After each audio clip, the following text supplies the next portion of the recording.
Parada respiratória de 30 minutos. Jovem volta à vida em reunião de oração na CCB. O milagre que abalou a comunidade. O dia que começou como qualquer outro. O sol nascia tímido sobre a pequena cidade de Boa Esperança do Sul, interior de São Paulo, quando o despertador do irmão João Batista, 22 anos, soou às 5h30 da manhã. Ele espreguiçou os braços, esfregou os olhos e, como de costume, murmurou um bom dia, Senhor, antes mesmo de abrir as cortinas. A rotina na Congregação Cristã no Brasil CCB era assim, disciplinada, cheia de propósito e, acima de tudo, consagrada a Deus. João Batista era um jovem dedicado.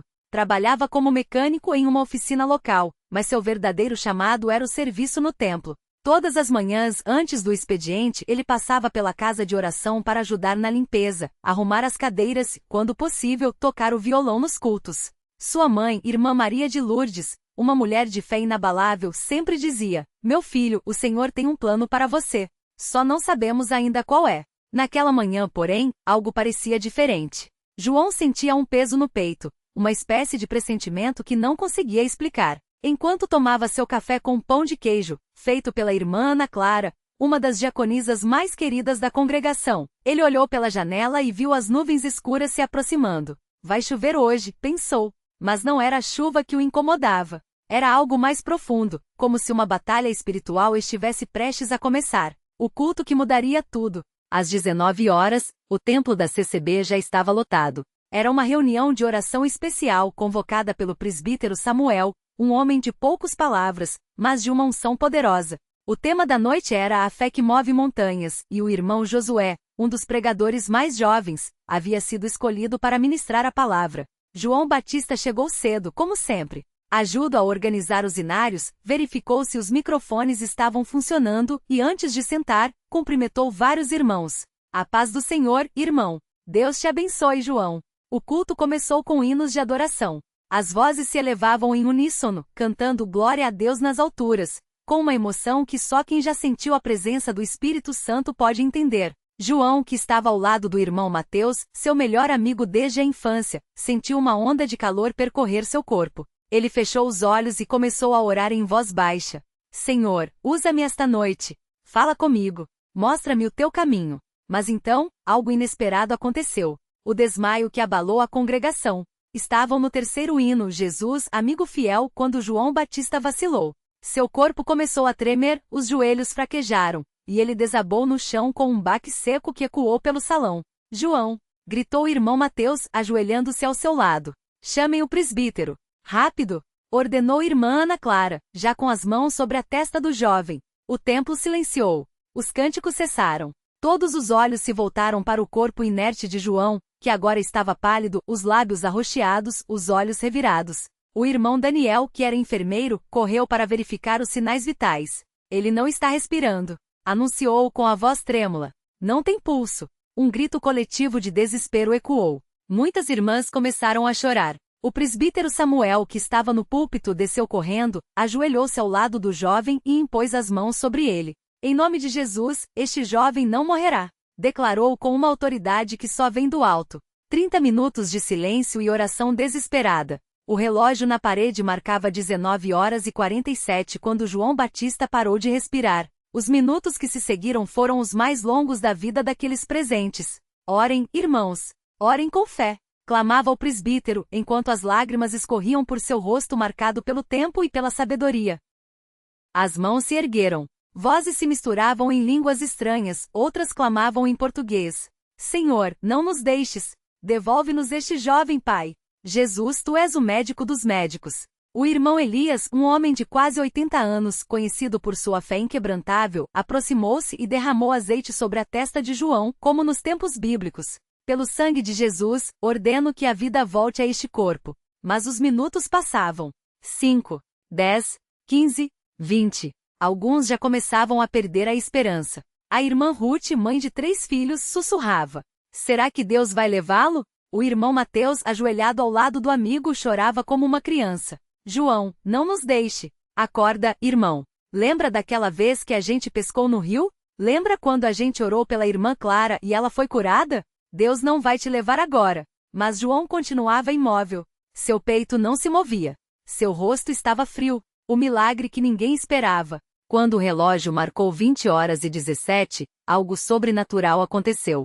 De repente, um vento forte sacudiu as janelas do templo, apesar de não haver nenhuma brisa lá fora. As luzes piscaram. E então, um soluço.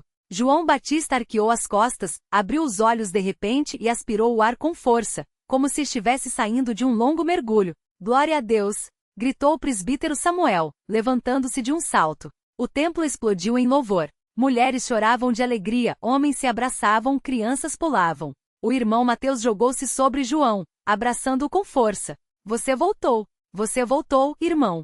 João, ainda confuso, olhou ao redor, como se estivesse vendo tudo pela primeira vez. Onde eu estou? Perguntou-o com a voz rouca. Você está em casa, filho. Você está na casa do Senhor, respondeu irmã Maria de Lourdes, abraçando-o com lágrimas nos olhos. O testemunho que abalou a cidade. Nos dias que se seguiram, a notícia do milagre se espalhou como fogo. Jornais locais, rádios e até mesmo algumas emissoras de TV vieram cobrir a história. Médicos que examinaram João ficaram perplexos. Clinicamente, ele deveria estar morto ou com danos cerebrais graves. Não há explicação científica para o que aconteceu, declarou o Dr. Carlos Henrique do Hospital Municipal. Mas na CCB, todos sabiam a explicação. Foi Deus. Só ele pode fazer isso, disse o presbítero Samuel em uma entrevista. João Batista, agora recuperado, deu seu testemunho em um culto lotado. Eu vi coisas que não posso explicar. Vi uma luz e ouvi vozes cantando. Mas então, uma voz disse, volte. Seu trabalho aqui não acabou. E eu acordei. Muitos incrédulos vieram ao templo após o milagre. Alguns, só por curiosidade. Outros, em busca de fé. E muitos se converteram, batizando-se nas águas em nome de Jesus. A vida depois do milagre. João Batista nunca mais foi o mesmo. Ele deixou o trabalho na oficina e dedicou-se integralmente à obra do Senhor. Hoje, aos 25 anos, é um dos pregadores mais jovens da região, viaja por várias congregações dando testemunhos de fé e orando pelos enfermos. Sua mãe, irmã Maria de Lourdes, sempre diz: Deus o trouxe de volta por um motivo. E ele está cumprindo esse propósito. O irmão Mateus, que estava ao seu lado naquela noite, hoje é seu companheiro de ministério. Juntos, eles visitam hospitais, orfanatos e levam a palavra de Deus para quem precisa. E toda vez que João sobe ao púlpito e conta sua história, o templo fica em silêncio. Porque ali, entre aqueles bancos de madeira, entre aqueles hinos cantados com o coração, um milagre aconteceu. E esse milagre mudou vidas para sempre. Epílogo: a fé que não morre. Hoje, quando alguém pergunta a João Batista como foi estar morto por 30 minutos, ele sorri e responde: não foi a morte que me marcou. Foi a vida que Deus me deu de volta. E essa vida eu vivo para Ele. E assim, na pequena Boa Esperança do Sul, a história de um jovem que voltou dos mortos continua a inspirar, converter e fortalecer a fé de todos que a ouvem. Porque no final das contas, Deus ainda faz milagres. E às vezes, Ele os faz bem na frente dos nossos olhos. Glória a Deus! Este relato é baseado em testemunhos reais de milagres ocorridos em congregações cristãs, adaptados para uma narrativa inspiradora. Que a fé em Deus continue a mover montanhas em nossas vidas. Parada respiratória 30 minutos, jovem volta à vida em reunião. Uma história de fé, milagre e o poder da oração na congregação cristã no Brasil. O dia que mudou tudo.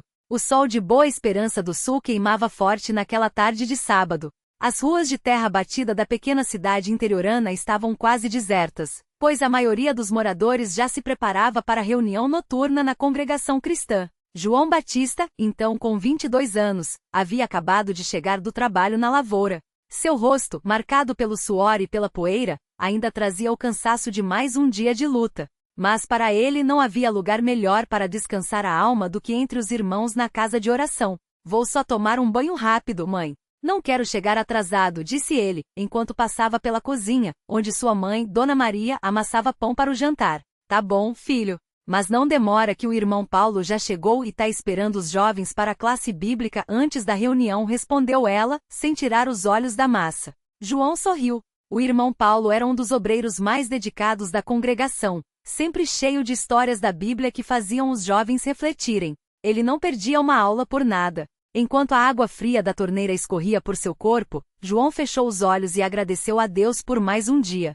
Senhor, obrigado por tudo. Que a tua palavra seja luz para mim hoje, murmurou. Não sabia, mas aquela seria a oração que o prepararia para o maior teste de sua vida. A classe bíblica e o pressentimento. A pequena sala dos fundos da igreja já estava cheia quando João chegou. Uns 20 jovens entre 15 e 30 anos, sentados em cadeiras de plástico, ouviam atentamente o irmão Paulo, que falava sobre a fé de Daniel na cova dos leões. Irmãos, a fé não é só acreditar que Deus pode. É saber que Ele vai agir, mesmo quando tudo parece perdido, disse o obreiro, batendo levemente a Bíblia aberta em suas mãos. João, sentado na última fileira, ouvia com atenção. De repente sentiu um leve mal-estar, como se o ar tivesse ficado mais pesado. Passou a mão no peito, tentando ignorar a sensação estranha. Tá tudo bem, João? Perguntou seu amigo Lucas, sentando-se ao lado. Tô só um pouco tonto, deve ser o calor, respondeu, forçando um sorriso. Mas o mal-estar não passou. Pelo contrário, uma dor aguda atravessou seu peito, como se uma faca o tivesse perfurado. João segurou a cadeira tentando não chamar atenção, mas seus dedos começaram a formigar e sua visão a turvar. Irmão Paulo, tentou dizer, mas as palavras não saíram. Seus olhos reviraram, e seu corpo desabou no chão com um baque surdo. O grito que paralisou a igreja. O silêncio que se seguiu foi quebrado pelos gritos das moças. João, acorda! Berrou Lucas, ajoelhando-se ao lado do amigo. O irmão Paulo correu para perto, colocando a mão no pescoço do jovem. Não havia pulso. Ele não está respirando. Alguém chame uma ambulância, ordenou, mas sua voz tremia. Enquanto alguns jovens saíram correndo em busca de ajuda, outros começaram a orar em voz alta. As mãos se ergueram, os olhos se fecharam, e os pedidos desesperados ecoaram pela salinha. Senhor Jesus, não deixe o João partir. Dá-lhe vida, Senhor. Dona Maria, que havia entrado para buscar o filho, desabou em prantos ao vê-lo caído, lívido, sem movimento. Meu filho! Meu Deus, não leva meu filho! Chorava, abraçando-o. O irmão Paulo, com lágrimas nos olhos, colocou as mãos sobre o peito de João e começou a clamar. Em nome de Jesus, eu ordeno que este jovem volte à vida. Espírito de morte, sai dele agora. Os minutos pareciam horas. O ar estava carregado de uma tensão sobrenatural. Alguns irmãos, mais experientes, já tinham visto milagres, mas nada tão extremo quanto aquele. 30 minutos se passaram. 30 minutos sem respiração, sem batimentos, sem sinal de vida. Até que, o sopro da vida. Um tremor leve percorreu o corpo de João. Seus dedos se mexeram. Um suspiro fraco, quase imperceptível, escapou de seus lábios. Ele está respirando, gritou Lucas, incrédulo. Os olhos de João se abriram devagar, como se ele estivesse acordando de um sono profundo. Sua primeira palavra foi um sussurro. Glória a Deus!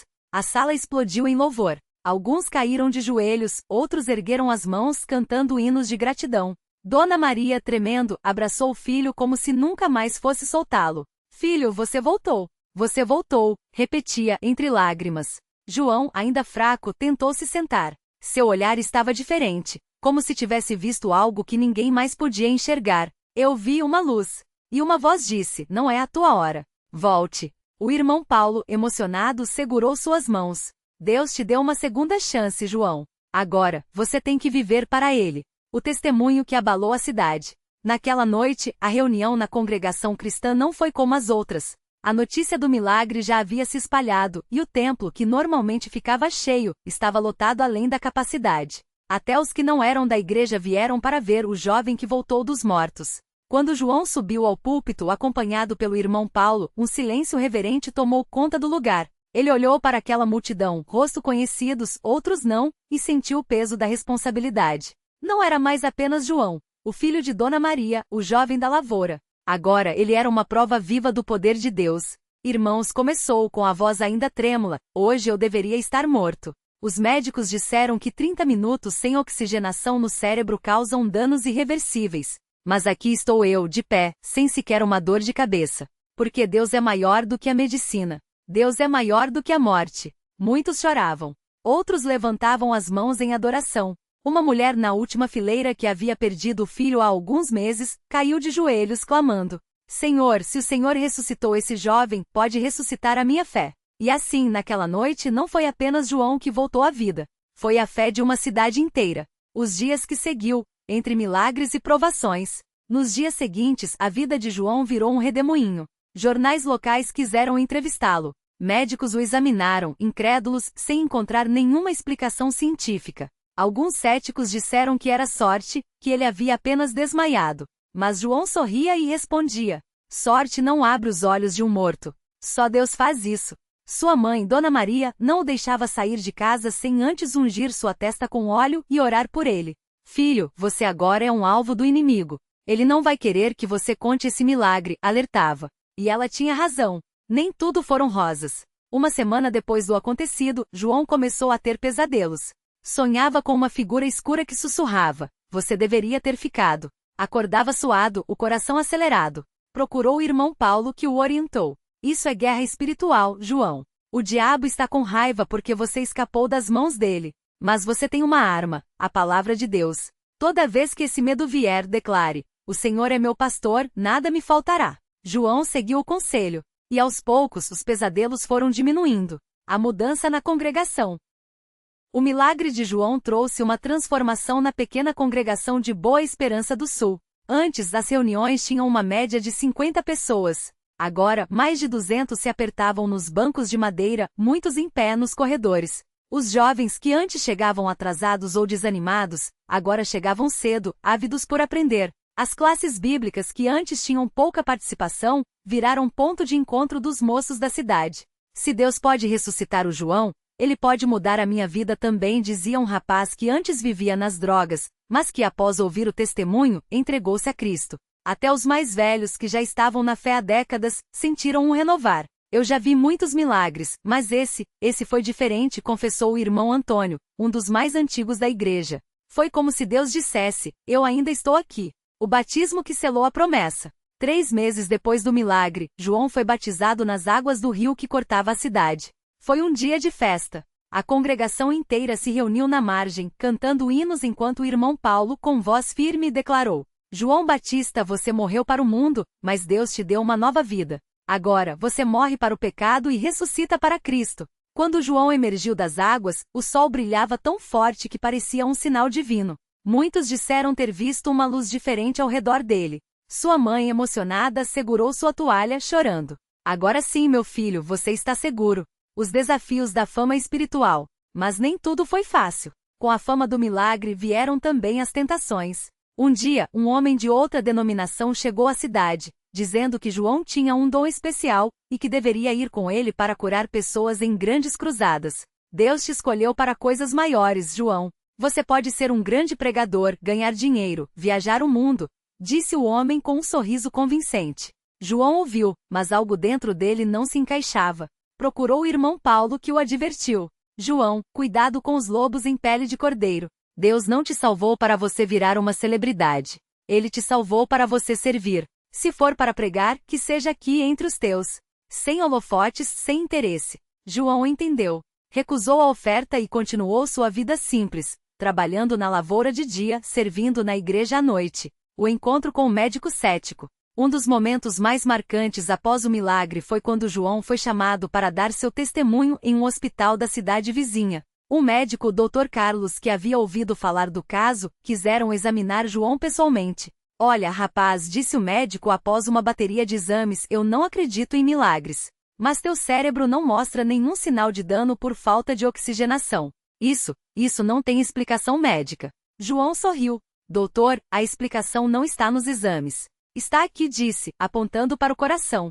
Deus me deu uma segunda chance. E eu não vou desperdiçar. O médico, que sempre havia sido cético, saiu da sala pensativo. Uma semana depois, ele apareceu na congregação, sentou-se no último banco e, ao final da reunião, procurou João. Eu quero conhecer esse Deus que faz essas coisas, disse, com a voz embargada. João abraçou. Você veio ao lugar certo, doutor. Aqui você vai encontrar ele. A vida cotidiana na congregação. Enquanto o milagre de João se espalhava, a vida na congregação seguia seu ritmo simples, mas profundo. As reuniões de oração às terças e sextas eram sagradas. As irmãs chegavam cedo para arrumar o templo, varrendo o chão de terra batida, enfeitando o púlpito com flores colhidas nos quintais. Os irmãos verificavam o som do pequeno sistema de caixas, testando os microfones antes da chegada dos fiéis. Os cultos dominicais eram o ponto alto da semana. As famílias chegavam de carroça, de bicicleta, a pé, vestidas com suas melhores roupas, as mulheres de saias longas e lenços na cabeça, os homens de camisa social e Bíblia na mão. Os hinos cantados sem instrumentos ecoavam pelas paredes de madeira, acompanhados apenas pelo som das palmas e dos pés batendo no chão. As visitas aos enfermos eram constantes. João, agora mais envolvido, acompanhava o irmão Paulo nessas visitas. Certa vez, foram à casa de seu Manuel, um velho irmão que estava acamado com uma doença nos ossos. Irmão Manuel, o João aqui veio te contar como Deus o ressuscitou, disse o obreiro. O velho sorriu com lágrimas nos olhos. Eu já sabia, filho. Eu já sabia que Deus não tinha esquecido de nós. E enquanto oravam, seu Manuel sentiu uma melhora tão grande que na semana seguinte, conseguiu ir à igreja apoiado em uma bengala. Os jovens e a nova geração de fé. O milagre de João teve um impacto especial nos jovens. Muitos que antes viviam no mundo, agora buscavam a Deus com fervor. Lucas, seu melhor amigo que antes bebia e andava em más companhias, entregou-se a Cristo e tornou-se um dos mais dedicados na evangelização. Ana, uma moça que havia se afastado da igreja por causa de uma decepção amorosa, voltou após ouvir João pregar sobre o perdão. Pedro, um rapaz rebelde que desafiava os obreiros, agora ajudava a organizar as classes bíblicas. Em uma noite de vigília, João olhava para aquele grupo de jovens, agora unidos em oração, e sentiu uma alegria profunda. Valeu a pena, Senhor, murmurou. Valeu a pena. O sonho que confirmou o chamado. Uma noite João teve um sonho vivo. Ele estava em um grande campo e uma voz disse: alimente as minhas ovelhas. Acordou suando, o coração acelerado.